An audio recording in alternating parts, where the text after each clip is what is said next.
Bismillahirrahmanirrahim. Assalamualaikum warahmatullahi wabarakatuh. Bila kita bercakap soal perubahan iklim, apa yang kalian tahu tentang perubahan iklim?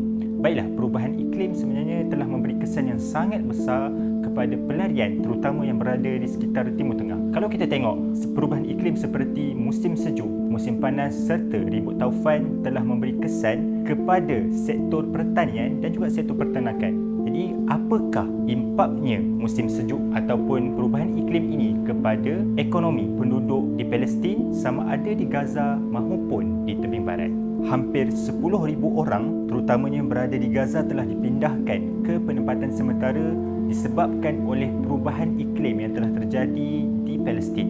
PBB pula telah menganggarkan sebanyak 21,280 buah rumah yang telah didirikan untuk penempatan sementara bagi pelarian-pelarian yang berada di Gaza. Musim sejuk ini sebenarnya telah menyebabkan gangguan kepada aktiviti harian penduduk di Gaza, iaitu aktiviti perniagaan. Kalau kita tengok, apabila perniagaan mula ditutup, maka pelbagai sektor supply and demand tidak dapat berjalan seperti biasa. Majikan perlu memikirkan untuk membayar kos sewa bangunan dan juga kos pengeluaran, malah gaji pekerja yang perlu dibayar setiap bulan. Maka di manakah kewangan ataupun sumber untuk majikan membayar gaji-gaji pekerja yang berada di Gaza? Selain itu, apabila perniagaan ditutup dan keperluan rumah semakin gawat, ia telah menyebabkan penurunan secara mendadak dalam kapasiti pengeluaran negara. Kalau kita mengikut penilaian awal yang telah dilaporkan oleh the Global Facility for Disaster Reduction and Recovery ataupun GFDRR, mereka menyatakan bahawa kerosakan yang sangat teruk sebenarnya tertumpu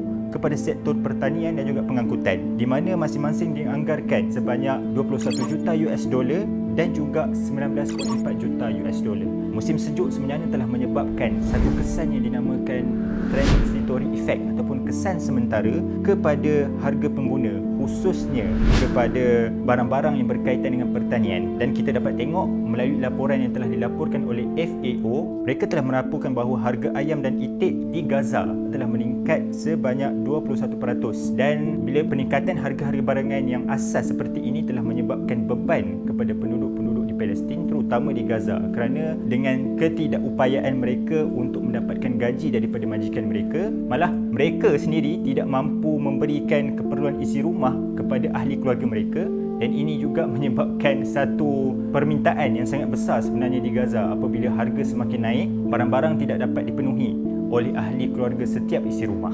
Menurut laporan daripada FAO juga, mereka menyatakan bahawa harga kambing dan juga daging lembu telah menurun kerana haiwan ini kebanyakannya telah cedera akibat musim sejuk. Kita bayangkan mereka hanya mampu untuk membeli haiwan-haiwan yang telah cedera, akhirnya disembelih. Dan kita cuba bayangkan kalau kita di Malaysia memakan haiwan seperti yang telah dilanggar ataupun yang telah dilukakan oleh kegiatan-kegiatan yang tidak memoral seperti pembalakan dan sebagainya, adakah kita mampu untuk makan daging lembu ataupun daging yang telah dicederakan? Kita dapat lihat bahawa kerosakan terhadap sektor-sektor seperti sektor pertanian, pengangkutan, tenaga elektrik, air dan juga sanitasi lebih kurang 42 juta US dollar. Maka ini adalah jumlah yang sangat besar untuk mereka tampung. Kita dapat lihat bahawa kestabilan kehidupan masyarakat juga bergantung sebenarnya kepada keseimbangan ekonomi.